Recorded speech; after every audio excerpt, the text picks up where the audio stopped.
Mesdames et messieurs, chers téléspectateurs, nous avons l'honneur et le plus grand plaisir d'être devant vous à travers votre petit écran sur Sami TV. Encore une fois, nous rendons grâce à Allah subhanahu wa ta'ala, celui qui nous a permis d'assister ce jour pour encore vous servir. Aujourd'hui, comme nous le faisons tous les samedis, de 12h à 13h, nous invitons en tout cas ceux qui ont fait leur parcours et qui sont des modèles dans leur société. Oui, mbokk yi xarit yi ñu am mbégte suñu mbokk téléspectateurs yi démb ñu ngi woon hôtel teeru bi tey nag ñoo ngi waat fii ci dëkk bi nga xamante ne ma tuddee ko la cité des hommes de valeur parce que cité bi nga xamante ne saa yu ci nit jaaree rek boo génnee ñu naw la tey nag ñu invité ay daanaan ñi nga xamante ne royukaay lañ waaye nag mu nekk ñaari génération yu bokkul ki ci njëkk yaakaar naa yéen a ko laajteel seen bopp tey jii mu nekk koo xamante ne bu ñuy xuus ci moom duñu doyal ndax exemple la ci ñun keneen ki di suñu promotionnaire di ndaw loo xamante ne ñoo xuusandoo tey nag ñu am mbégte kontante dalal ki nga xamante ne buñ ne tëngee kenn du ko ci seppi jëfam benn la kooku mooy kan kooku mooy le professeur de philosophie monsieur Moïse Ndoye mais aussi le directeur du complexe scolaire Mama Anthiou l'entrepreneur l'homme exemplaire le formateur de la jeunesse monsieur Ndoye ñoo ngi lay siyaar di la kontaane di la dalal ci suñu plateau sur Sami TV. El Hadj merci beaucoup. ñu commencer d'abord par sant yàlla maa ngi am mbégte lool di la recevoir fii ci complexe scolaire Kër Mama Anthiou di ci sant yàlla mais di la gërëm tamit ci honneur bi nga ma jox pour que ñu mën a waxtaan ak waa Tëngéej et toute la jeunesse de Rufisque. Aïcha moo ngi noonu gannaaw bi ñu ko dalalee ba pare après avoir présenté monsieur Ndoye à travers ses salutations.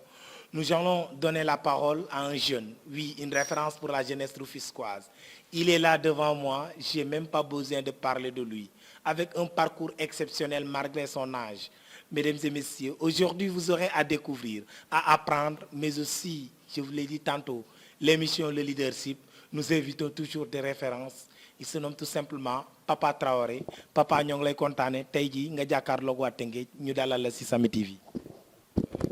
salaamaaleykum merci beaucoup El Hadj ñu nit ñu ngi kontaan tey di partager plateau bi ak yéen waa Sami TV aussi ak sama oncle monsieur Moïse Ndoye nga xam ne ñu ngi kontaan bu baax di def émission ak moom donc ñu ngi sant bu baax El Hadj. merci beaucoup yaakaar naa tàmbaleeguñu émission bi sax nit ñi ñu ngi commencé woote ki nga xamante ne moom mooy dugg ñu may ko rek xam naa dawaat na génn xam naa gaa ngi nañ ñu may rek gis naa ne ngeen commencé appel yi mais puisque dañuy soog a tàmbale émission bi te li ciy njariñ li yaakaar naa da ngeen ci am wàll ñu am ci wàll ngeen bëgg a xam lu bare si suñu ñaari invité yi donc ma tàmbale ci ki nga xamante ne moom mooy le professeur de philosophie monsieur Moïse Ndoye tey ji Moïse Ndoye professeur ñi xamul Moïse Ndoye fan la jàngee maanaam ci école primaire am. Moïse Ndoye El Hadj li muy séddoo ci résumé je suis né à Dakar je suis né le 22 juillet mais bi may am 3 ans sama papa yóbbu ma parce que sama papa dafa nekkoon un des militaires de l'Afrique occidentale française comme newu fii mu ngi woon Angleterre donc mu yóbbu ma ci sama maam à Joal donc c'est à Joal que j'ai fait mes humanités c'est à Joal que j'ai fait mes premiers pas ci domaine école donc fa la defee sama cycle élémentaire ci école bu tudd Saint-Thomas de Villeneuve fa la defee également sama cycle de collège mooy CM enseignement moyen donc de la 6e à la 3e CM Lamine Senghor. Voilà monsieur Ndoye dama bëgg rek ñu ñëw tuuti ci sa école élémentaire nga ne sa waajur wu góor mu ngi nekkoon Angleterre nekkoon ci li nga xamante ne mooy ñi daan yor kaaraange réew mi mooy armée nationale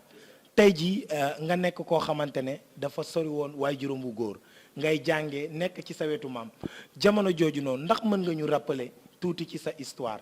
gaa ñoo ngi tàmbalee oote ngeen may ma rek ma wax leen ne leen ñoo ngi commencé émission bi nee naa leen émission bi tey faaw mu ala daw mi allo waaw sëñ bi ñoo ngi lay ziar mbaa yaa ngi am jàmm ndax mën ngeen ñu may ñu dawal première 15 minutes yi rek ngeen soog a duggaat ci émission bi yaa ngi en direct sur Sami TV waaw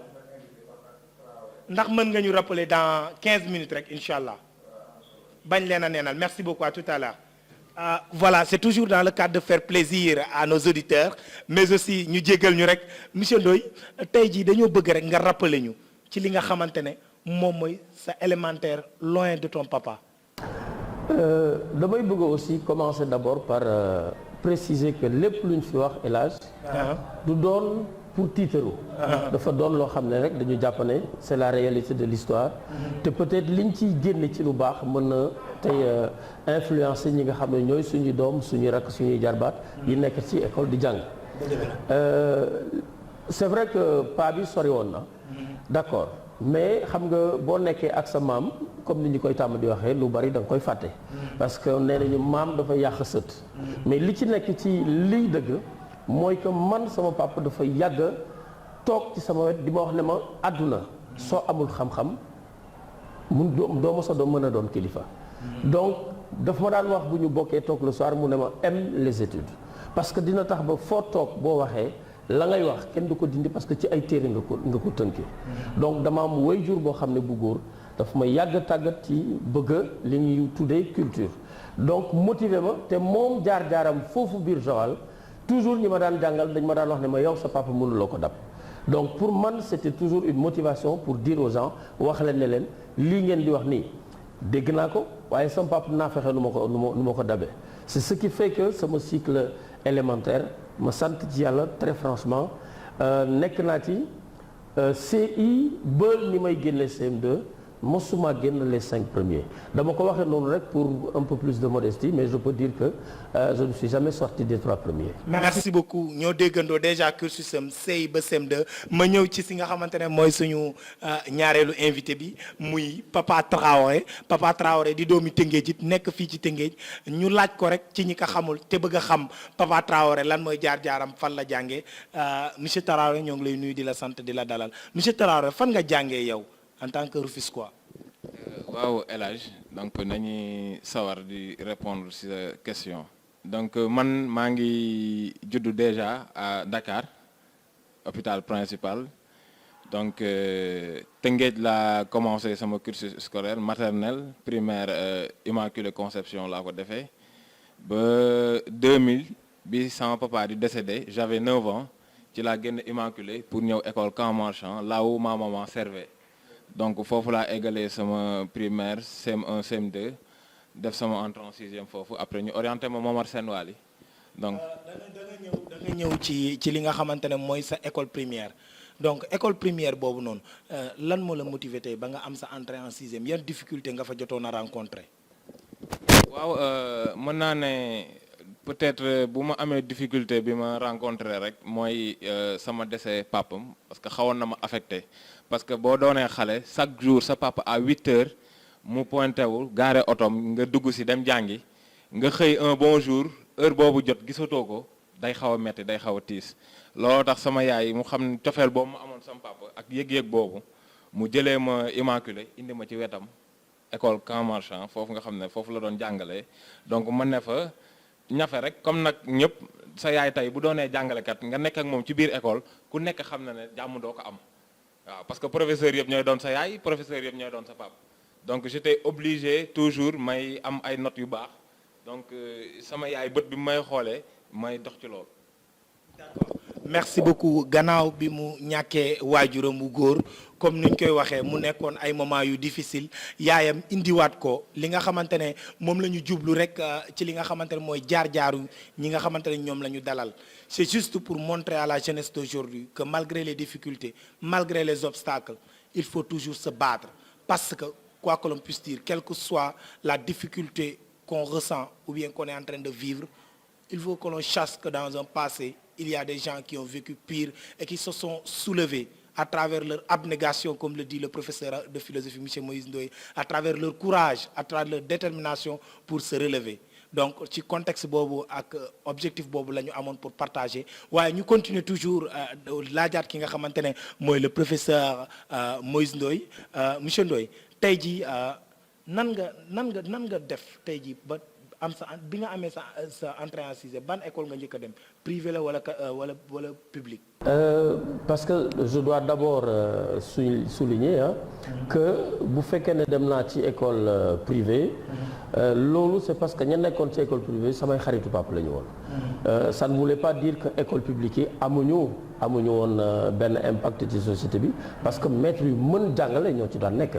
donc loolu il faut que ñu préciser ko d'abord maintenant man li ma nekkoon ci école privée c'est parce que kii doon diriger école privée boobu noonu xaritu sa mbàpp la woon donc pour que ñu teg ma rigueur ak surveillance bi ci war moo taxoon ñu dénkaane ma foofu en fait ci école boobu ma def fa sama cursus bi ma amee sama entrée en sixième te pour vous dire bi may am entrée en sixième moom daf ko tey parce que dafa daan fexe ba pour que man ma bañ a doon xale boo xam ne ci biir groupe bi damay beew donc ñu jàngal la ay valeurs pour que loo foo mën a toll ci ay résultats yu baax nga continuer mën a humble respecter say morom te xam ne xit na yàlla moo bind te yemalewul. ayca moo ngi noonu fu mu nekk nii nag waa ACAPES ak yenn leaders yi nekk Rufisque ñooy commencé woote et je suis obligé de prendre des appels allo. maaleykum salaam sëñ bi noo def ak foo ñuy woowee. Monsieur Faye Albouri Beuz comment vous allez mon cher ami. ñoo ngi lay ziar bu baax a baax di la kontaane yaa ngi en direct sur Samy TV. waaw boo amee laaj booy laaj ñoo ngi dalal ñaari doomu tëngee ci nga xamante ne yaakaar naa kenn dootu leen présenté déjà seen jaar-jaar rek wone na ni c'est des hommes valeureux et courageux ñi ki nga xamante ne moo si njëkk mooy le professeur Moïse Ndoye ñaareel bi di Papa Traoré. ñu ngi delloo ziar Albouri. maa ngi lay fay di la delloo ziar Albouri. maa ngi koy fàttaliku bu baax a baax.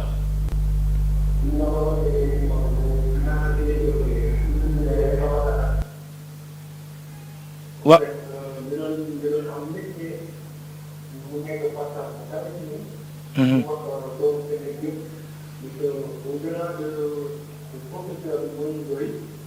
C'est un fait spirituel. Et au-delà de tout, c'est un entrepreneur. Que donc, je pas si bien, si vous m'écoutez,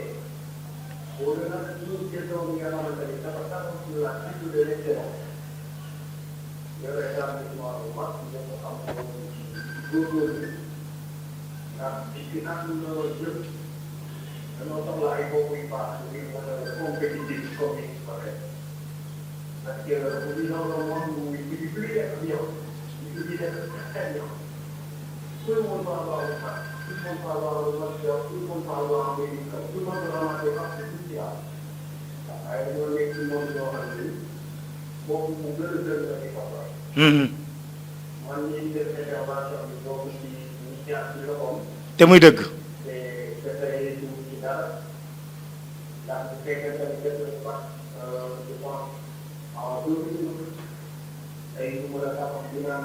ay introduction yi mu doon jàngal yenn xam-xam yu gën a kawe mu naan ñu gën a xam ci spectacle bi ñu nekk des ingénieurs de recherche. mais dafa doon nekk loolu gars yi tout ça les uns des autres de nombre incalculable de contribution à la perfection. mais apparemment la société aime dans sa particularité vraiment des composants des composants qui sont assimilables à l'esprit. Assane Seck a ngi jooy fa mu toog.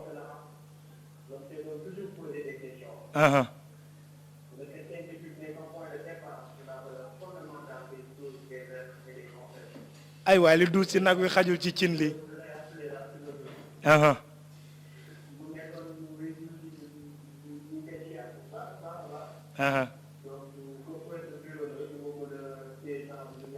waaw monsieur Faye ndax am nga laaj booy jëmale si suñu ñaari invité yi.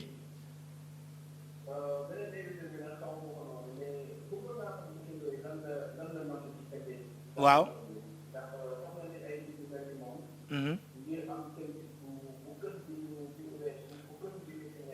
xam nga laaj wi dañoo bëgg muy leer parce que vous êtes en direct de Rufisque vous êtes en direct en tout cas ci Samy TV ak Rufisque wax sa xalaat ak l'ensemble des plateformes yi nga xamante ne Rufisquois yi dañ koy fréquenter muy les Rufisquois d'ici et de la diaspora laaj bi bëggoon nañ ñu xam réellement lan lay undu. voilà.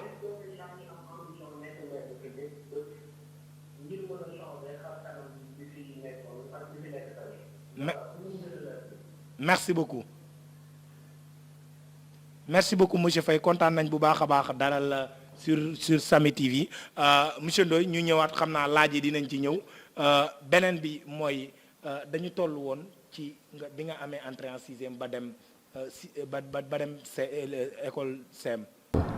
donc kon ñu continuer ci cursus bi. boo amee bi ma amee entrée en sixième. donc ma daal di dem ci CM bi gën a jege donc xam nga CM boobu. dafay doon CM public. parce que CM privé amu fa woon. donc CM public boobu nga xam ne moo doon focaliser village yi nga xam ne ñoo doon wër. voilà les villages environnants de Joal. donc ñu daje fa tudde mooy le CM Lamine Senghor bi tey jii nii d'ailleurs les anciens sont en train de se regrouper. alors donc mu doon benn genre melting pot nga daje fa nag ak ay kàngam yoo xam ne yi ñooy jóge fu ne mu doon benn genre confrontation de compétences. mooy maanaam kenn ku ci nekk fa nga jógee da ngay ñëw indi defe ne yow yaa teg sa ndënd yaa fii mën et cetera mais loolu doon genre compétition. bi ñuy wooyee ci tubaab une saine compétition boo tax ne mooy tax foo toll da ngay bëgg mën a prouver donc mu doon génération yoo xam ne ci biir jongante ci ay valeur ci am njàng da ngay fexe ba toujours nga ñëw bokk parmi les premiers donc moo tax génération boobu pratiquement je ne me souviens pas que bari woon na ñoo xam ne ñi ni bi ñu def suñu BFM ils avaient été laissés en rade donc une formidable génération et des camarades de promotion des amis yoo xam ne tey la nga dund ak ñoom ba fii mu toll nii kenn ku ci nekk mu ngi ci liggéeyam ñii ñu ngi à l'extérieur mais kenn du fàtte moromam donc je les salue tous au passage par rapport à ce que nous avons vécu te mu doonoon lu rafet lu neex lu dëggu loo xam ne ba léegi nii moo ñu boole. ndax yow ñuy nekk ak ñoom yaa ngi fàttaliku koo xamante ne amoon na ci condition yu métti yu doon dund te tey mu réussir ci sa camarade yooyu. Malheureusement bugguma tudd turam mais ki ma jàppoon ne kooku dund na ci ay conditions yu métti dafa mujjee génn àdduna. donc là tout de suite nii bu ñu ko mënoon j'aurais fait 7 minutes de silence en sa mémoire mais bugguma trop parce que ci sutura lay bokk. mais du bari du bari lool mais am na ci ñoo xam ne ñi par force dund nga à côté de dem nga seen kër xam na boo méngalee sa bopp ak ñoom li la yàlla may ak ñoom la leen yàlla mayul parce que yàlla moo bind te yemalewul. donc mais ñooñu daan di gis courage ak détermination ak l'envie de réussir. mais dañ daan toog école di jooy parce que bu ñu xëyee le matin ndekkiwuñu toog dugg classe war a def interrogation te nga gis ne ñii difficulté yi ñu nekkee seen biir kër mooy tax ba mënuñoo jàng boo wéetee ak ñoom ñu wax ba taxaw jooy yenn saa yi sax ñu dugal la ci benn émotion boo xam ne bii xëy na peut-être ce ne serait pas très correct de le dire ici sur un plateau de télévision mais très franchement El Hadj loolu nag tey mooy tax ba nga mën a garder humilité ci àdduna parce que boo fàttala ko toujours situation yi nga dund ak sa morom par rapport ak yow la yàlla may moo tax foo toll ak loo am te gis ne lii yàlla may na la ko te may ko sa morom nga war ko sant yàlla te xam ne kon la boule peut tourner à tout instant et dafay tax ba tu gardes toujours ton humilité. merci beaucoup ci humilité boobu ak émotion boobu lañ toll Papa Traoré tey jii bi nga demee ba CEM jóge école bi nga xamante ne sa yaay fa la doon jàngale sa wajur wu jigéen dem CEM lan nga fa dund ak parcours boobu nan la demee ba BFM. waaw El Hadj bi ma demee ba CEM Momar Sène Wally laa defee sama 6e 5e ba 4e donc mu tombeek période bi nga xam ne grève yi dafa bari woon mi ngi fàttaliku Samba Diallo moo nekkoon principal Momar Sène donc sama yaay gis ne temps bi may perdre dafa bari mu yóbbu woon ma école privée Convergence donc Convergence laa égalé sama lycée def 3e ba ni may defee terminal fa laa nekkoon donc mu doon école nag boo xam ne nii mën naa ne njariñ bu baree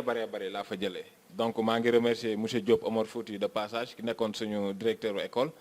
donc fa laa nekkoon am tamit ay àndandoo yoo xam ne nii donc macha allah amuñu woon yeneen activités yu dul jàng donc loolu la Convergence laa égalé ba am sama bac. d'accord après Convergence ban école nga jàngee. waaw parce que tey jii jékki-jékki nañ di gis Papa Traoré tey micro s'il vous plaît. di oui gis Papa Traoré dañoo jékki-jékki rek di gis Papa Traoré tey jii après le bac lan la def ban formation. waaw donc balaa ñuy egg ci loolu rek convergence mën naa ne sama lépp fa la tàmbalee parce que bi ma fa nekkee fa laa commencé nekk ci activité scolaire socio-éducative yi nekk président foyer donc lu ñu mësul woon gis ci école mu nekk 3e ñëw bàyyi élèves terminale yeeg première seconde yëpp ñëw doon président foyer mu doonoon défi ci man donc ma ne fa amoon nag équipe boo xam ne ni équipe bu dëgër la woon staff bu dëgër ñu liggéey ci ba tey convergence mën naa ne tour bi mu am donc ñun am na lu bari lañ ci joué bi ma fi jógee aussi di def sama formation en transit parce que moi je suis un déclarant en douane donc bi may def formation groupe ISI kon ku nekk Dakar xam na groupe ISI bu monsieur Samb maa ngi koy nuyu de passage fa laa dem bi ma fa demee tamit j'étais le premier étudiant boo xam ne maa ngi ñëw en licence 1 doon président amical bi donc mu jaaxaloon ñëpp ba directeur bi convoqué ma ne ma mais qui est ce Traoré que j'entends donc bi ma ñëwee ñu toog ñu waxtaan mu ne ma parce que man lii daf ma jaaxal musuma am étudiant bu nekk première année ñëw doon président amical bi donc foofu tamit mu doonoon passage boo xam ne nii macha allah nañ koy sante yàlla rek parce que yàlla moo ñu cërale loolu donc fa lañ nekk mu doon ànd bu rafet ba tey jii mën naa ne Rufisque am na étudiants yu bëri yoo xam ne nii jël naa leen fa yóbbu leen école boobu ñuy jàng ñi nga xam ne ñi ngi am na ñoo xam ne ñi ngi fay am na ñoo xam ne fay ñu yóbbu naa leen fa ñuy jàng. merci beaucoup Papa Traoré ma ñëwaat ci ki nga xamante ne mooy le professeur de philosophie monsieur Ndoye bi nga sa lycée fan nga ko defee. lycée Abdoulaye Sadji. lycée Abdoulaye Sadji bi nga xam ne mooy suñu lycée bu mag bi ci Tëngéej. kon Moïse Ndoye mi dégg professeur de philosophie. lycée fii la ko defee. fii laa ko defee. lycée Abdoulaye Sadji. absolument. seconde. Seconde première terminale bien évidemment parce que bi ma amee sama BFM comme sama waajur bu jigéen fii la nekk à Rufisque je me suis dit je vais me rapprocher de la famille donc damay dem jege ji la famille donc bi ma defee sama demande d'orientation. parce que fii bu dul woon à Joal fii laa miin fii laa xam fii laa am donc ma daal di def sama demande fii lañ ma orienté en classe de seconde booba temps boo duggee classe de seconde da ngay def le bac 2 fois classe de première da ngay def première partie du bac après nga door a dem sa terminale def sa deuxième partie du bac ci lañ lay dajaleel ñaari compétences sommative yi daal kii maintenant am na son baccalauréat. d'accord monsieur Ndoye li nga amee sa bac diggante di nga nekk seconde ba def terminal ndax Tëngéej ak Tëngéej ni mu mel nga xamante ne ku ne xam na ne Tëngéej parfois boo fi ñëwee ak àndandoo yi yooyu yëpp nekkul woon obstacle ci yow. Franchement si parce que moi je me considère comme un petit sérère exode rural ça aussi il faut que nit ñi di ko xam donc moi je suis sérère jóge Joal ñëw daan am nu ma gëmee sama bopp ci jàng donc toujours day doon palier boo xam ne bi war nga ko franchir ca la nga tàmmoon ci fi nga sosoo ak fi ngay dajee fi nga xam ne carrefour la ak feneen foo xam ne da nga fay bokk dajeek ñeneen donc mu indi changement bien évidemment lu bari changé parce que la nga daan daj ci coono dafay mel ni dafay tripler donc fondamentalement loolu daf lay wax ne la àdduna mënul yomba soo ci bëggee dara surtout ambition ba ngay am dafay conditionné par force ni nga xam ne noonu ngay doxalee sa àdduna donc nga ñëw nekk dans une nouvelle famille d'adoption donc di jóge HLM boobu temps foofu la ñu dëkkoon di jóge HLM di dox tous les jours pratiquement HLM ba lycée Abdoulaye Sadji di ko def 4 fois dans la journée. HLM ba Abdoulaye Sadji paraît que mat na 3 kilomètres. absolument. parce que ñun dañuy dégg ñu ne Moïse Ndoye ñu ñëwee Rufisque di jàngee Rufisque oto moo ko daan jël si loolu moo tax tey jii xam naa dinañ ñëw ci statut bi nga toll tey moo waral tey jii alhamdulilah parce que dundul yenn jafe-jafe yi nga xamante ne jeunes Rufisquois yi mun nañ ko. ah non El Hadj loolu dama koy dindi tout de suite parce que ci télé laa toog di wax donc damay bëgg a wax ne oto mosuma jël si buntu école oto mosuma jëlee sama buntu kër pour yóbbu ma école ça n'a jamais existé depuis ba may jàng CI ba bi may am sama baccalauréat génération 87 fii ci lycée Abdoulaye Sadji oto mosuma yëpp dugal indi ma à mon lieu de travail ça n'a jamais existé il faut que loolu aussi nit ñi bu fekkee ne dañu ko wax là je suis obligé de faire tout de suite la rectification. leeral du weddi tuuma waaye dëggal la comme vous l'avez entendu dire de par sa voix le professeur monsieur Moïse Ndoye comme les autres l'insinue tey jii ku xool démbam xool teyam da nga naan Moïse Ndoye en tout cas comme ni ngeen ko waxee dafa nekk ci famille boo xam ne famille royale la c'est pas quelqu'un qui s'est battu tout seul avec sa conviction avec sa vision et le soutien de sa famille mais néanmoins quoi que l'on puisse dire ci ay waxam gis nañ ne comme ni ngeen ko yaakaare ne moom da am oto yu ko daan jël si mu nekk dans de très bonnes conditions maanaam oto di ko jël si di ko wàccee comme doomi buur yi ni ñu ko daan defee Moïse Ndoye c'est un self-made man c'est une référence pour la jeunesse d'aujourd'hui il n'est pas dit que ni amoo oto bu lay jël si wala amoo ku lay yóbbu école tout le temps jox la 100 000 wala 10 000 francs nga koy gérer sa mois du tax nga bañ a doon ki nga doon c'est juste une question de conviction c'est juste une question d'idéologie donc yaakaar naa loolu ça doit être un modèle pour la jeunesse. yokk ci hélas que pour que mu leer ba ñu daan jógee lycée Digny bi da ngay mujjee këru sax yoon yi nga xam ne pour battre des records pour mën a jaar foo xam ni di nga teel a yegg seen kër lekk rapidement la nga fa fekk dellu soit pour bañ a nekk en retard boo jógee jaar biir coxo dugg biir coxo noonu am na ruq yoo xam ne da nga daan jéggi ay rigole ak ay canal dugg biir ndar bu ndaw pour mën a génn derrière le stade yegg HLM loolu dañu dem ba dañ ko mujjee këru et je précise que Moïse mii ñu wax ni yenn saa yi mu yendu au lycée Abdoulaye Sadji il ne mange pas à midi attention toog nañu añe nañu caaf ak mburu xaw ma ñaata yoon parce que finalement jóge sa kër jóge école dem ñibbi c'était devenu compliqué donc pour nga mën a gérer loolu il fallait que nga mën a toog kër ga fële bu ñu la mayaan sax xaalis quelquefois bu fekkee ne dañ la ko sax may benn 100 francs boo daan am dans la semaine ci moom ngay jël di ko dajale pour mën cee jënd caaf boo añee dama koy wax ñëpp xam ko parce que pour man il faut que cela serve aux plus jeunes cette capacité à faire face à la difficulté. ayca Papa Traoré ndax yow bi nga nekkee lycée bi nga nekkee convergence bay dem bay am sa bac dund nga ay difficultés yu mel noonu parce que yéen ñi nga xamante ne parce que tey ñaari génération la ñu boole yaakaar naa suñu relation ak monsieur Moïse Ndoye dinañ ci xuus bu baax a baax ndax li mag ñi naan fekkee du weddi tuuma waaye boo fekkee rek lam bi werante maa fekkee moo ko ub mag ñi dañ koy wax le témoin le plus oculaire c'est le témoin vivant parce qu'il transmet les réalités de l'histoire s'il n'est pas en tout cas s'il est animé de bonne foi et je pense que ni quel que soit Alpha l'histoire ne nous démentira pas et ceux avec qui on a partagé les moments à travers lesquels on a vécu ensemble ne me démentiront pas. Monsieur Ndoye fut notre professeur. Parler de lui m'est difficile parce que quelqu'un qui vous a formé, qui vous a accompagné, qui a fait de vous ce que vous êtes aujourd'hui, c'est un modèle. Je pense que loolu lañ ci ñëw. waaye papa tey jii ndax yow li nga xamante ne mooy période yooyu nga xamante ne suñu référence tey jii jotoon na ko dund mu nekk un modèle ci ñun. donc mën naa ne moom tey képp koo xam ne nii rek doon nga ndaw ni nga am ay jaar-jaar donc man jaar-jaar yi gënoon metti mooy gannaaw bi sama waajur bu góor laaxoo donc suma yaay laa gis donc xam nga boo doonee sa taaw yaay nga doon góor tey am na défi yu bari yoo xam ne nii daf lay xaar donc ñu dëkkoon Diorga taxu Diorga donc j'étais obligé des fois na may dem takku sareetu jàmbur wut ndox indil sama yaay kër ga door a xëy dem jàngi wala ma door a gontu dem jàngi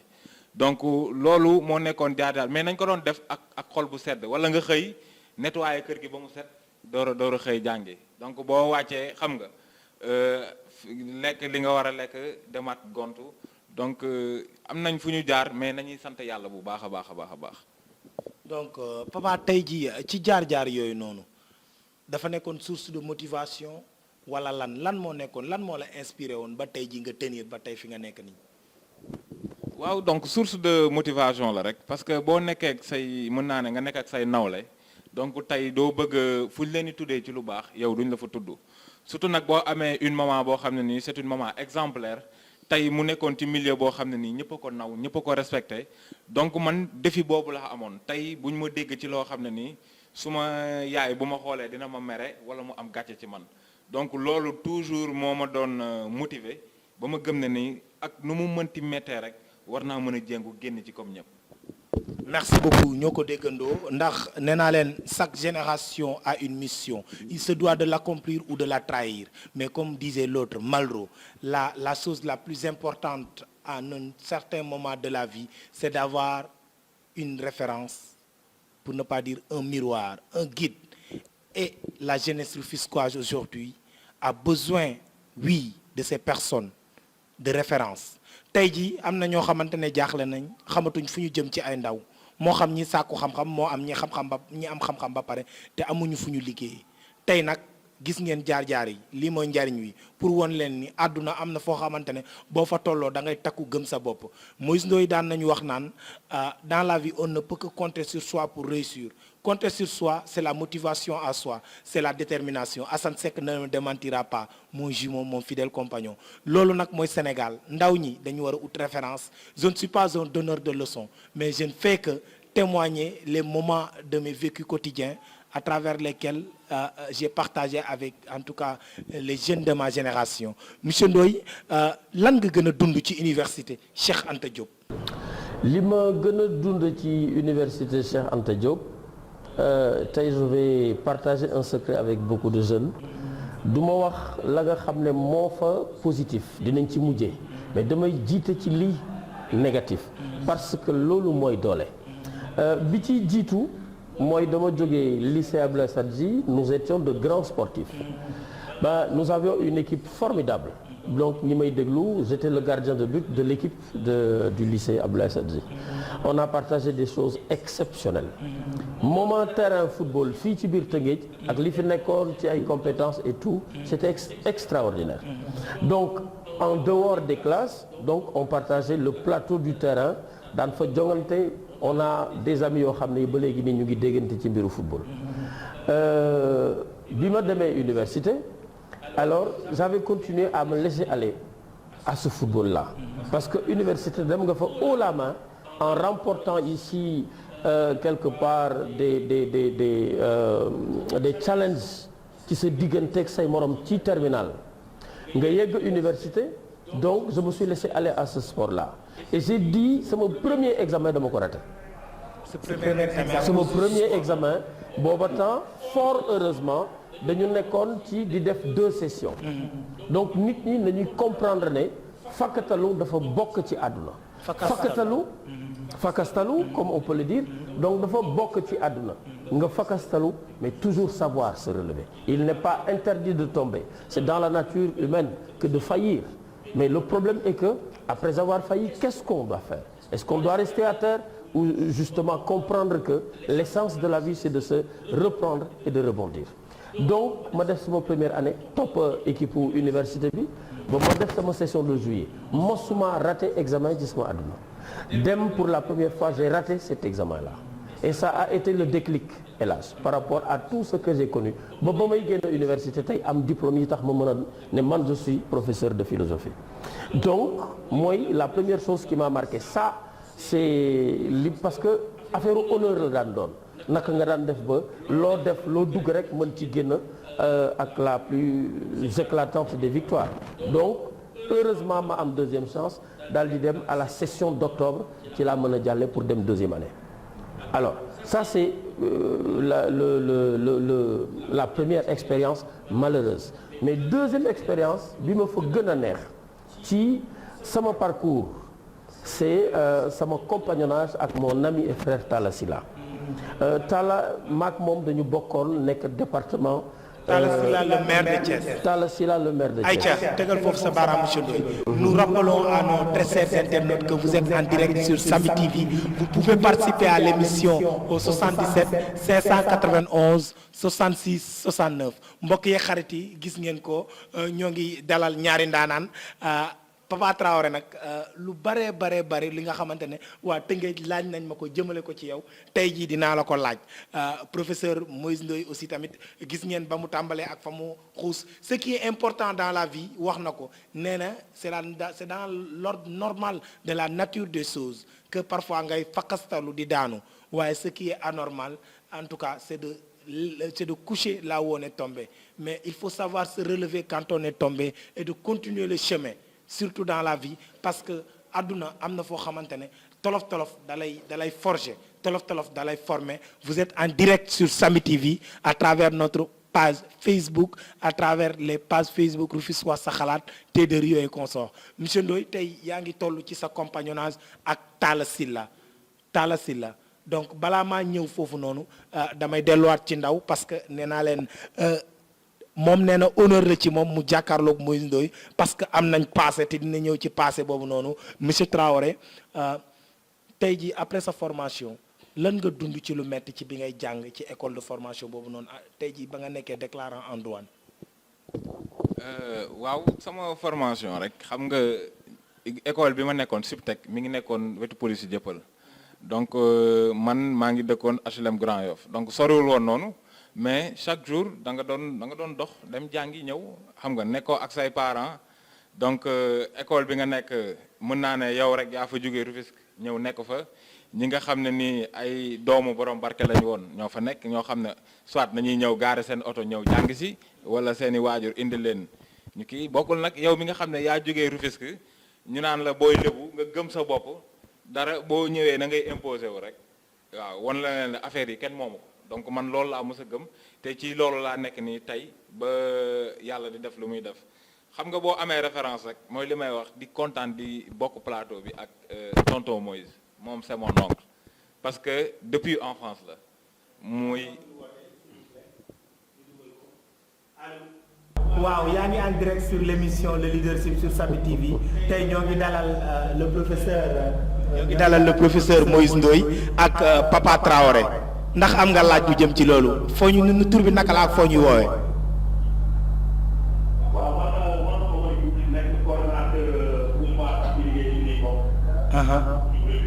waaw Omar Diouf ñoo ngi lay ziar di la dalal sur Samy TV.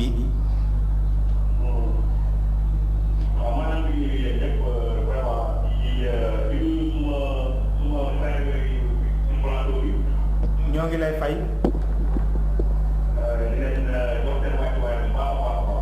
ñu ngi lay fay.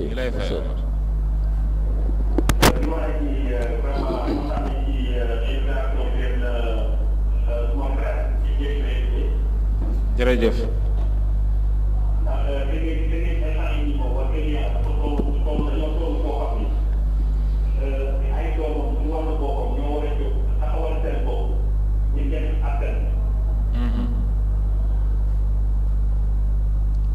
waaw monsieur Diouf ndax am nga laaj booy jëmale ci Moïse Ndoye professeur de philosophie ak Papa Traoré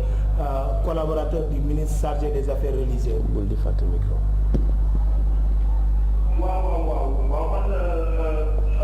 Papa Traoré dafa am benn question bu ma ko bëgg a laaj. ayca mu ngi lay dégg. waaw comme ay ñi am ci lay nekk.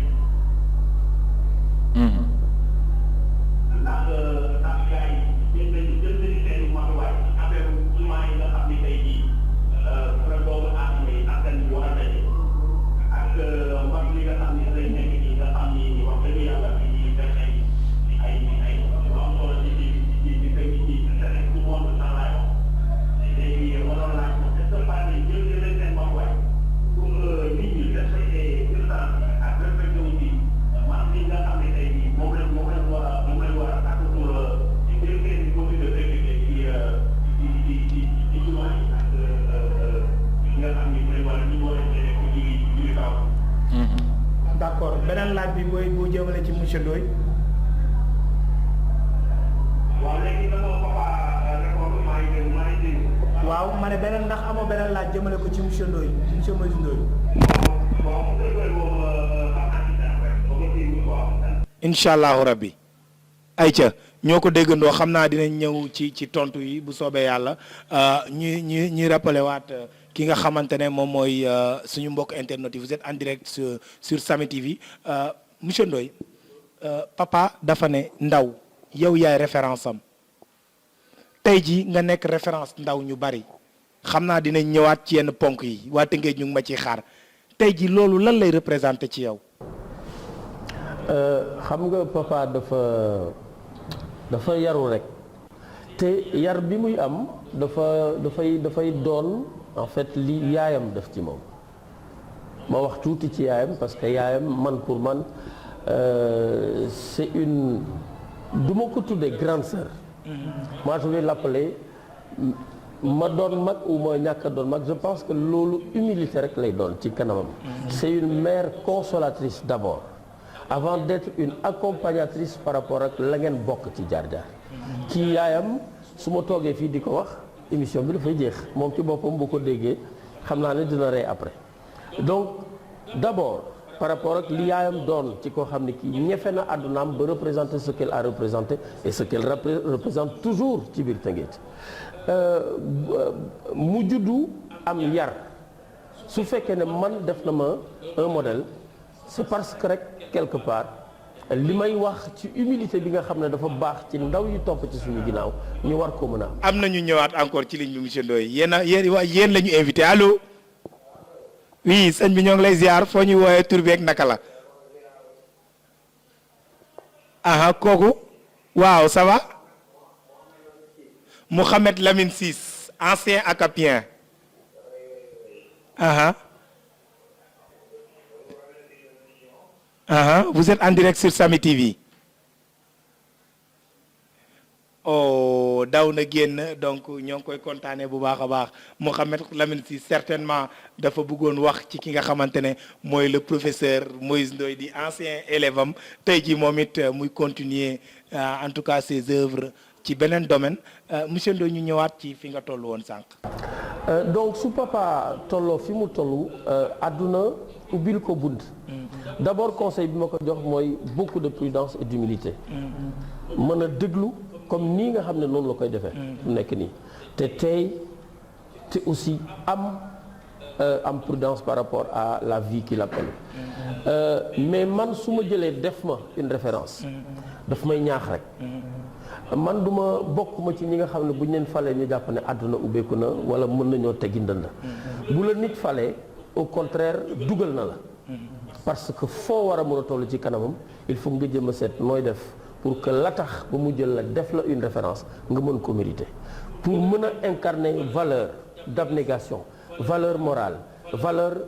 d'esprit de leadership bi nga xam ne tey moom yow moom nga yëkkati mu doon waxtaan wi ñu bokk dajale. et donc man personnellement je suis encore beaucoup plus heureux que lui de pouvoir partager ce plateau parce que bu ma defee référence rek war naa mën a xam naka laay waxee war naa mën a xam ci lan fan laay teg sama tànk. donc moi je lui dis très franchement humilité la de sa part parce que humilité je le répète je ne le répéterai jamais assez mooy man valeur bi nga xam ne moom laa jël moo jiitu ci sama lépp à la fin au début et à la fin. donc très franchement je ne peux que le remercier mais sentir que ne gosse bi kat teg na ma sas parce que kon man même bu amee fu ma yàlla yëkkati ba yóbbu ma fa tey ci mbaaxam rek moom rek donc am na loo xam ne lii tey man waratuma ko def. d'accord comme ni ñu koy waxee man damay raconter benn histoire rek parce que dañoo nekk en direct personnellement mbokk yi xarit yi yéen ñi nga xamante ne ñun ñoo nekk Tëngéej tey muy loo xamante ne lu ñëpp bokk dafa am koo xamante ne il a marqué ma vie encore une fois gaa yaa ngi woote te mu ñu leen ñàkk bañ a dugal ndax ñoom yëf yi seen yëf la allo maaleykum salaam sëñ bi tur bi naka la ak foo ñuy woowee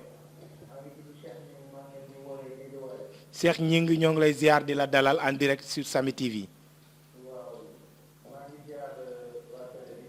ñoo ngi lay fay bu baax a baax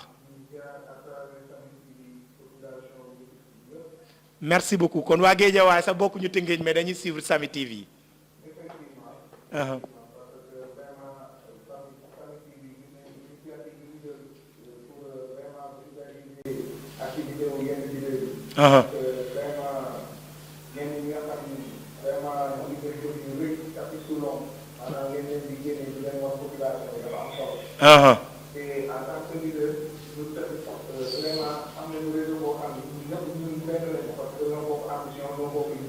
dëgg la.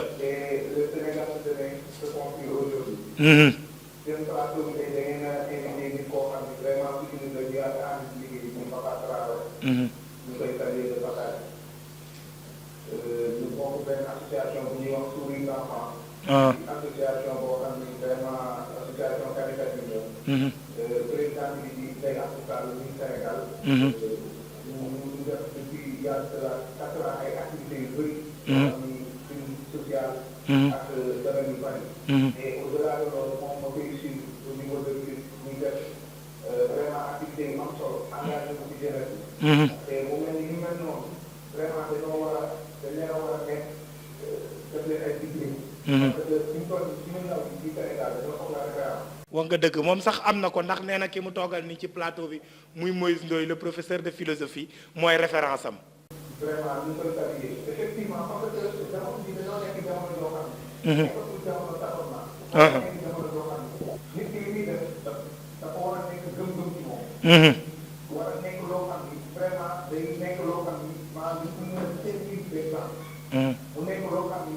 ay valeurs la yoo xam ni vraiment dañ koy mën a impliquer suñu jeunesse bi. ñu am vraiment un avenir durable. parce que ku ci nekk ku nekk gis na. au niveau des banlieues. au niveau des quartiers. vraiment influence négative yi ñu bëree. dëgg la. ñu gëmatuñu seen bopp ñu leen di leen tekki te duñu sonn. des fois kenn amul defal askan bi. sans ngeen attaque derrière. donc bu ñu amee ay nit yoo xam ne dañoo jël engagement wu liggéeyal askan bi. te xaalis bi dara. politique nekkul dara monétaire mais su dee seen bopp jëm kanam. maanaam su ñu amee ay chaîne comme ça ci yu mel ni yéen. daal di seen plateau yooyu bu ñu defee ñu seen action bien avant askan bi. loolu ñu ngi def lu encouragé. vraiment ñu ngi leen di félicité seen liggéey félicité au passage aussi Papa Traoré ak seen invité boobu di. muy le professeur Moïse Ndoye. waaw Moïse Ndoye ci vraiment seen intervention seen initiative bi def. vraiment Sénégal lii la soxla. dëgg la. di ñaan di wax di ngeen fekk seen tànk foofu. merci beaucoup. Merci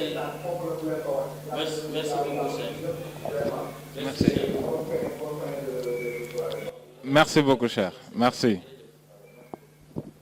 merci beaucoup professeur ñoo ko déggandoo ma bëggoon rek ñu ñëwaat tuuti ci li nga xamante ne fa lañ toll woon xam naa buñ ko continuer rek émission bi du àgg parce que man bu may wax xam naa fi may toll dama koy bàyyi ba sa cappaandaw ga waa Tëngéej ñëpp wax nañ ma laata maa ñëw toog fii boo moytul émission bi du àgg parce que ki nga xamante ne moom laa invité ak ki nga xamante ne moo toog sama wet sama gos ñoom ñaar fi ñu toll ci man du tey démb la invité nañ ku ne waaye tey jii boo xoolee ni ñuy waxee rek nga war a xam ne am na lu ko waral am na lu ko jiitu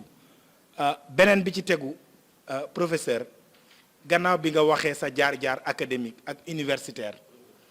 dañuy ñëw nag ci li nga xamante ne mooy le domaine professionnel. fan nga njëkk commencé bi nga jàngee ba am ay lijaasa ci philosophie. lan nga njëkk a taxawal fan nga njëkk a liggéey. xam nga boo defee sa formation élage ba ñu ne la tey yor nga compétence bi war pour nga jàngale philosophie man li ma gëmoon mooy bi may commencé samay activité mooy que toujours dama daan wax naan comment faire naka ngay def pour que li ngay def mën a am utilité sociale parce que nit bu jàngee ba pare dafay xalaat toujours ban salaire lay am ñaata lay am naka lay mën a def pour régler problème personnel am man loolu yàlla def na mosula doon sama souci personnel sama souci c'était comment faire toujours pour que nga mën a sentir ne yow am nga un impact ci sa milieu de vie donc bi ma duggee par exemple commencé jàngale par exemple ACAPES bi nga xam ne moo ñu boole je me disais toujours que comme ACAPES service d'entraide scolaire la donc naka la ñuy def pour que ñii nga xam ne xëj na seen situation xaw na compliqué ñu mën leen a récupérer dugal leen dans la société pendant ce temps j'ai enseigné dans les grandes écoles par exemple privées catholiques mais ça ne me suffisait pas parce que da nga daan am affaire ak des gens yi nga xam daf lay leer ne ñii àdduna am na lu mu leen ubbil ba pare et ça m'a beaucoup influencé ci ni ma orienté man sama liggéey donc bu fekkee ne da nga nekk ak ñoo xam ne ñoom seen àdduna am na lu bari lu ci sotti nga dimbali leen wala nga ñàkk leen dimbali gis nga ne déjà am nañu fu ñu toll ma ça m'a orienté ci le fait que quelque part il fallait que je sois plus utile parce que valeurs yooyu kat moom la ñu def ci man donc moo tax je me suis beaucoup plus consacré aux écoles où véritablement les gens avaient besoin de beaucoup plus de compétences sans avoir les moyens de pouvoir faire face à la situation qu'il fallait. ñoo ko déggandoo donc œuvre sociale servir l'humanité est l'œuvre le plus noble de vie. Parce que quoi que l'on puisse dire, les gens ne retiendront que de votre vivant ce que vous leur avez servi et donné en matière de modèle, d'exemple, en tout cas d'être humain sociable. tey jii bu ñuy wax àdduna taxaw dimbalante jokkalante c'est ce qui fait le véritable sens de la vie. Il y a de ces choses qui n'ont pas de prix. L'entraide, l'assistance sociale, àdduna ñëpp bokkuñu am-am ñëpp bokkuñ tolloo ñu am-am ñëpp bokkuñu gis-gis waaye nag comme ni ko professeur waxee li nga xamante ne ba mu jàngee ba pare moo taxaw ci kanamam du naka lay defee ba am koom ci àdduna mais naka lay defee ba li nga xamante ne moom mooy li mu jàng a mën a jariñ askanam tey ji ñu ñëwaat ci li nga xamante ne mooy Papa Traoré yow bi nga jàngee ba nekk déclarant en douane fan nga njëkk a liggéey ak lan moo taxoon nga bëgg liggéey boobu noonu. waaw El Hadj ñu ngi lay santaat rek sa question donc bi ma jàngee def sama formation en transit déclarant en douane donc pare comme d'habitude rek ni ko nit ñi di defee da ngay déposer ay demande de stage di xaar ñu lay woo donc fekk boobu tamit maa ngi samay activité politique ici à Rufisque donc nekkoon ci association yeeg yooyu di dem ak a ñëw ba ni ma yàlla di boole ak monsieur le ministre Cheikh Mbacké Sakho donc maa ngi koy nuyu de passage c'est un papa à moi di lépp di nuyu Talla aussi c'est un ami d'enfance donc mu présenté ma papam ñu ma nekk Tëngéej di représenter mouvement bi nga xam ne nii moom la mettroon en place muy mouvement Macky moo ñu ñor donc ma defoon ci tam liggéey boo xam ne nii liggéey bu am solo la ba tey ni mooy gisee bay am confiance man di ma teg ci wetam man mën naa ne musuma transit laa def waaye musuma liggéey transit ndax bi ma paree rek moom daf ma jël def ma bras droit am def ma assistant am dugal ma biir présidence ma nekk cabinet président de la République ak moom ñu ciy liggéey ba yàlla di def lu muy def donc mi ngi noonu. Aïcha moo ngi noonu ndaw la avec un parcours exceptionnel gis ngeen ko après ses études voilà en tant que déclarant en douane il est parti à la présidence parce qu'il a toujours œuvré dans les mouvements associatifs professeur sànq da nga wax da nga am foo toll woon am ku woote maa ngi jot ci say élèves ñaari question première question mu ngi jógee ci Assane Seck te yaakaar naa dinaa ci ñëw beneen question bi mu ngi jógee ci Binta Ba tey ji professeur sa diggante ak Talla Diagne le maire de Thiès. Talla Sylla parce que ñu ngi ma koy interpeller léegi ci sa téléphone. sama jaar-jaar ak Talla Sylla dafa doon mbir mu doy waar parce que Talla il n'est pas n'importe qui. leneen li ma gën a marqué mooy jamono bi ñu tolloo suñu année de licence wala deuxième année Talla nekk biir université donc bu ñu nee Talla mooy def meeting université jaxasoo yàlla mayoon ko ñun ñi daan ànd ak moom Talla dafa ñu daan créer des situations yoo xam parce que foo toll da ngay tiit tu te dis bés bu ñu ko jël seet nañu jël si wàlle te Talla dafa mel ni yàlla deful ci moom tiitukaay mu doon lu tuuti ci suñu biir mais doon nit koo xam ne ki daal yàlla may na ko mooy lu nit di doon ci àdduna rek dafa am loo xam ne lii dafa am luy feeñ ci yow et donc bi ko président Abdou Diouf ci jamono booba président Abdou Diouf xool xam ne gosse bi mënu ko fee bàyyi mu jël ko su ma juumul yóbbu ko Grenoble c'était pour en France c'était pour peut-être le prendre du milieu universitaire et l'éloigner parce que c'était un élément d'effervescence. am na kenn kuy waxtaan professeur waxtu bi xoj nañu waaye mënuñoo ñàkk allô. oui monsieur ça va vous allez bien. ñoo ngi lay kontaane bu baax a baax di la wax ne vous êtes en direct sur Samy TV.